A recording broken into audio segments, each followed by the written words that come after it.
মাধ্যমিক 2026-এর গণিতের প্রশ্নপত্র। এই গণিত পরীক্ষা বা অঙ্ক পরীক্ষা নিয়ে তোমাদের অনেকেরই টেনশন ছিল, অনেকেই তোমরা চিন্তিত ছিলে, কিন্তু যাই হোক অনেক প্রশ্ন অনেক অঙ্কই তোমাদের কমন চলে এসেছে সাজেশন থেকে। কাজেই আশা করছি প্রত্যেকের পরীক্ষা অনেক অনেক ভালো হয়েছে। তো দেখো এই প্রশ্নপত্রের তোমাদের এমসিকিউ সত্য মিথ্যা বা শূন্যস্থান পূরণের যে সঠিক উত্তরগুলো এবং 2 নম্বরের প্রশ্নের সঠিক উত্তরগুলো আমি এই ভিডিওতে বলে দিচ্ছি। যারা অঙ্ক পরীক্ষা দিয়ে এলে অবশ্যই তারা একটু মিলিয়ে নাও যে তোমাদের সেই অঙ্কগুলি ঠিক হয়েছে কিনা। তো প্রথমেই দেখতে পাচ্ছ তোমরা 2026 ম্যাথামেটিক্স 3 আওয়ার্স 15 মিনিট, ঠিক আছে। তোমাদের সম্পূর্ণ নম্বর থাকছে 90। এখানে তোমাদের অঙ্ক কিভাবে কি করতে হবে না করতে হবে এখানে একটা ইনস্ট্রাকশন দেওয়া আছে, ছোট্ট করে দেখে নিতে পারো। তো প্রথমেই দেখবে তোমাদের একের দাগের তোমাদের 6টা এমসিকিউ এক্ষেত্রে দেওয়া হয়। তো প্রথম এমসিকিউটি যেটি আছে যে কোনো মূলধন 10 বছরের দ্বিগুণ হলে বার্ষিক সরল সুদের হার কত। এটা সঠিক উত্তর হবে অপশন বি 10%। চলে যাবো প্রশ্নের পরবর্তী পৃষ্ঠায়। এখানে আমরা দেখতে পাবো 2 নম্বর প্রশ্ন। 2 নম্বর প্রশ্নে বলা হয়েছে যে x square plus b x plus c equal to 0 এর বীজ দুটি সমান কিন্তু বিপরীত চিহ্নযুক্ত হওয়ার শর্ত হবে। সঠিক উত্তর হবে option c b equal to 0 c less than 0। এবার হচ্ছে 3 নম্বর প্রশ্ন। 3 নম্বরে বলা হচ্ছে যে 6 7 এক্স ওয়াই 16 সংখ্যাগুলির গড় 9 হলে কোনটা সঠিক হবে। সঠিক উত্তর হবে option b x plus y equal to 16। 4 নম্বর প্রশ্ন, একটি বৃত্তের 121 সেমি দৈর্ঘ্যের চাপ কেন্দ্রে 77 ডিগ্রি কোণ উৎপন্ন করলে বৃত্তটির ব্যাসার্ধ হবে। সঠিক উত্তর হবে অপশন সি 90 সেমি। 5 নম্বর প্রশ্ন, একটি ঘনকের একটি বাহুর দৈর্ঘ্য এ একক এবং কর্ণের দৈর্ঘ্য ডি একক হলে এ ও ডি এর মধ্যে সম্পর্ক হবে। সঠিক উত্তর হবে তোমাদের option b √3a equal to d. 6 নম্বর প্রশ্ন, ও কেন্দ্রীয় বৃত্তের এবিসিডি একটি বৃত্তস্থ চতুর্ভুজ বিসি কে ই পর্যন্ত বর্ধিত করা হলো। কোণ ডিসিই সমান 96 ডিগ্রি হলে বিওডি এর মান কত। কোণ বিওডি এর মান কত। সঠিক উত্তর হবে অপশন ডি 168 ডিগ্রি। এই গেল 6টা এমসিকিউ প্রশ্ন। এবার থাকছে তোমাদের 5টি শূন্যস্থান পূরণ। এখানে তোমাদের মোট 6টি প্রশ্ন দেওয়া থাকে, তো তোমাদেরকে যে কোনো 5টি এখান থেকে করতে হবে। তো প্রথম তোমাদের শূন্যস্থান পূরণ আছে, প্রশ্নটি আছে যে 1 বছরে আসল ও সুদ আসলের অনুপাত 8:9 হলে বার্ষিক সুদের হার। সঠিক উত্তর হবে 12.5% বা 12.5%। 3 নম্বর প্রশ্ন, √3 - 5 এর অনুবন্ধী করণী। কেউ যদি এটা করে থাকো -5 -√3 এটাও সঠিক হবে। কেউ যদি করে থাকো -√3 -5 এটাও সঠিক হবে। 3 নম্বর, কোন বৃত্তের একটি ব্যাসের দুই প্রান্তে অঙ্কিত স্পর্শক দ্বয় পরস্পর ড্যাশ। এটা উত্তর হবে সমান্তরাল। 4 নম্বর প্রশ্ন, x equal to a sec theta ও y equal to b cot theta হলে x square by a square minus b square by y square equal to কত হবে। সঠিক উত্তর হবে 1। 5 নম্বর অঙ্ক, একটি নিরেজ অর্ধগোলকের ব্যাসার্ধ 3r হলে তার সমগ্র তলের ক্ষেত্রফল। এটা সঠিক উত্তর হবে 27 পাই আর স্কয়ার। 27 পাই আর স্কয়ার।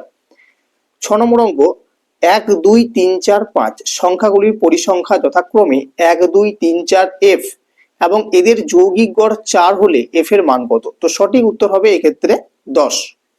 এরপর দেখো 3 দাগ। 3 দাগে তোমাদের রয়েছে সত্য অথবা মিথ্যা, যে কোনো 5টি করতে হবে। মোট এক্ষেত্রে 6টি তোমাদের দেওয়া আছে। তো প্রথম আছে sin square theta equal to sin theta তার হোল স্কয়ার। এটা সত্য নাকি মিথ্যা। তো এটার উত্তর হবে তোমাদের সত্য, ঠিক আছে। আচ্ছা, 2 নম্বর অঙ্ক, 4 সেমি ব্যাসার্ধ বিশিষ্ট গোলকের মধ্যে অন্তর্লিখিত বৃহত্তম ঘনকের বাহুর দৈর্ঘ্য 4√2 সেমি। এটা হবে তোমাদের মিথ্যা। 3 নম্বর অঙ্ক, অর্ধবৃত্ত অপেক্ষা বৃহত্তর বৃত্তাংশস্থ কোণ স্থূল কোণ। এটা হবে তোমাদের মিথ্যা। এরপর হচ্ছে 4 নম্বর, x - 3 x - 1 7 x 2x - 1 3x - 5 রাশিগুলির যৌগিক গড় 7.5 হলে উহাদের মধ্যমা 3 হবে। এটা হবে তোমাদের মিথ্যা। 5 নম্বর বলেছে যে x ভ্যারিস 1/y হলে xy টু দি পাওয়ার 10 ধ্রুবক। এটা হবে তোমাদের সত্য। 6 নম্বর, একটি ব্যবসায় রাজু ও আসিফের মূলধনের অনুপাত 5:4 এবং রাজু মোট লাভের 80 টাকা পেলে আসিফ পায় 100 টাকা। এটা হবে তোমাদের মিথ্যা, ঠিক আছে। তাহলে প্রথমে এটা সত্য, তারপরে মিথ্যা মিথ্যা মিথ্যা আবার সত্য মিথ্যা, 4টে মিথ্যা 2টো সত্য, ঠিক আছে। অর্থাৎ কেউ যদি সব মিথ্যা করে এসেছো সে কিন্তু আরামসে 4 পেয়ে যাবে এক্ষেত্রে। এবার চলে যাবো আমরা পরবর্তী পৃষ্ঠায় প্রশ্নে, যেখানে রয়েছে তোমাদের 2 নম্বরের প্রশ্ন 10টি, যেখানে তোমাদের মোট 12টি প্রশ্ন দেওয়া থাকে, তার মধ্যে তোমাদেরকে যে কোনো 10টি প্রশ্ন করতে হয়। তো যারা 2027 মাধ্যমিক পরীক্ষা দেবে তারা প্রশ্নপত্রটি সম্পূর্ণ দেখে নেবে, ঠিক আছে। আর যারা মাধ্যমিক পরীক্ষা এবছর দিলে তারা অবশ্যই উত্তরগুলো মিলিয়ে নাও। তো 1-এর দাগের যে অঙ্কটি আছে 4-এর দাগের 1, তার সঠিক উত্তর হবে 1010 টাকা, মিলিয়ে নেবে একটু। 2-এর দাগের যে অঙ্কটি আছে তার সঠিক উত্তর হবে 6। 3-এর দাগের যে অঙ্কটি আছে তার সঠিক উত্তর হবে 6 সেমি। 4-এর দাগের যে অঙ্কটি আছে তার সঠিক উত্তর হবে 2। 5-এর দাগের যে অঙ্কটি আছে তার সঠিক উত্তরটা দেখো এখানে কি বলেছে, হতে পারে কি, তোমাকে লিখতে হবে হ্যাঁ হতে পারে। তো উত্তর সাপেক্ষে যুক্তিটা লিখবে এক্স গ্রেটার দেন ওয়াই। 6-এরটা বলে 6 নম্বর যে অঙ্ক তার সঠিক উত্তর হবে 9:32। 7 নম্বর অঙ্কটা তোমাদেরকে প্রমাণ করতে বলেছে, ঠিক আছে, এটা প্রমাণ করতে বলেছে, তাই এটা উত্তরটা দেওয়া হবে না। 8 নম্বর যে প্রশ্নটি আছে তার সঠিক উত্তর হবে 9,900। 9 নম্বর যে প্রশ্নটি আছে তার সঠিক উত্তর হবে 3। 10 নম্বর যে প্রশ্নটি আছে তার সঠিক উত্তর হবে 1:1। 11 নম্বর যে প্রশ্নটি আছে তার সঠিক উত্তর হবে 237.5%। 12 নম্বর যে অঙ্কটি আছে তার সঠিক উত্তর হবে 35 ডিগ্রি। এবার আমরা একটু বড় প্রশ্নের দিকে চোখ রাখবো, কি কি প্রশ্ন এসেছে এবং কোন কোন প্রশ্নগুলো আমাদের কমন এসেছে, ঠিক আছে। তো প্রথমে আসবো 5-এর দাগের যে কোনো একটা করতে বলেছে, এখানে 5 নম্বর তোমাদের আছে। তো প্রথমে যে অঙ্কটি এটা বইয়ের অঙ্ক, উদাহরণের অঙ্ক, ঠিক আছে। তো এটা আমি সাজেশনে দিয়েছিলাম, এটা কমন এসেছে, ঠিক আছে। এবং 2-এর অঙ্কটাও কমন এসেছে এবং সেক্ষেত্রে একটু চেঞ্জ এখানে করেছে, একটু পরিবর্তন করেছে, বাকি কিন্তু সেম আছে। অর্থাৎ বলতে গেলে দুটি অঙ্কই কিন্তু এক্ষেত্রে কমন। এরপর চলে যাবো আমরা 6-এর দাগে। 6-এর দাগে 3 নম্বরের অঙ্ক, এখানে তোমাদের সমাধান থেকে এটা 1-এরটাও কমন আছে এবং 2-এরটাও কমন, এক্ষেত্রেও কিন্তু দুটো অঙ্ক আমাদের কমন রয়েছে। 7-এর দাগের দেখো 1-এর যে অঙ্কটা আছে এবং 2-এর যে অঙ্কটা আছে, 1-এর অঙ্কটা কিন্তু এই ধরনের একটা অঙ্ক দিয়েছিলাম কিন্তু এটি দিইনি। আর 2-এর যে অঙ্কটা রয়েছে এটা টেস্ট পেপার থেকে আমি করিয়েছিলাম, ঠিক আছে, কিন্তু সাজেশন হিসাবে দিইনি। তো যারা টেস্ট পেপার সলভ গুলো দেখেছো এবিটিএ থেকে তারা অবশ্যই পারবে এটা। আর 1-এর দাগের অঙ্কটা কিন্তু এই ধরনের দিয়েছিলাম, ঠিক আছে। আচ্ছা, 8-এর দাগের অর্থাৎ তুমি বলতে গেলে এই জায়গা থেকে কমন আসেনি বলতে পারো, কারণ এইটা যেটা দিয়েছিলাম সেটা এই ধরনের, কিন্তু এটা ঠিক নয়। 8-এর দাগের দেখো দুটো অনুপাত সমানুপাতে দুটো অঙ্কই কিন্তু এক্ষেত্রে কমন আছে, ঠিক আছে, দুটোই বইয়ের অঙ্ক এবং দুটোই কমন। আচ্ছা, এরপর হচ্ছে আমাদের 9-এর দাগে দেখো 9-এর দাগের কিন্তু দুটো উপপাদ্যই কিন্তু কমন আছে, ঠিক আছে, উপপাদ্য দুটোই কমন আছে। 10-এর দাগের দুটো প্রয়োগই কিন্তু কমন আছে, ঠিক আছে। আচ্ছা, 11-এর দাগের বলেছিলাম তোমাদের পরিবৃত্ত বা অন্তর্বৃত্তর মধ্যে একটা আসবে, তো সেক্ষেত্রে তোমাদের পরিবৃত্ত অঙ্কন এসেছে। 11 দাগের 1-একটা কমন আছে, ঠিক আছে।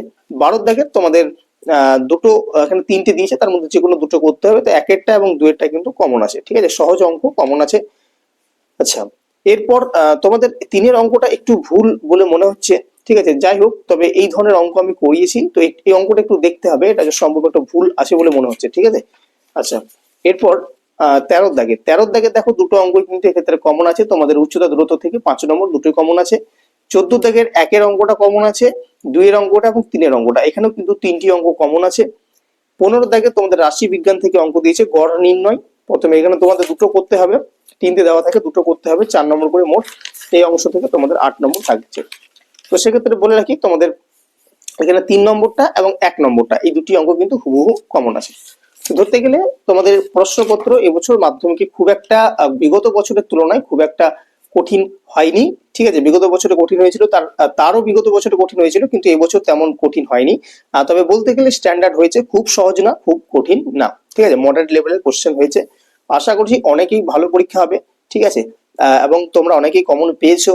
তো যাই হোক, এর পরবর্তীতে যে যে বিষয়গুলি রয়েছে তোমাদের পরীক্ষায় সেই বিষয়গুলি সাজেশন এবং প্রশ্নপত্রের সমাধান আমরা এই ভিডিওতে এই চ্যানেলের মাধ্যমে তুলে ধরবো, তোমাদের ভিডিওর মাধ্যমে তুলে ধরবো। তো তোমরা প্রত্যেক ছাত্রছাত্রী আমাদের চ্যানেলটিকে সাবস্ক্রাইব করে রাখবে, ভিডিওটি ভালো লাগলে অবশ্যই ভিডিওটিকে লাইক করবে এবং বন্ধুদের মধ্যে শেয়ার করবে।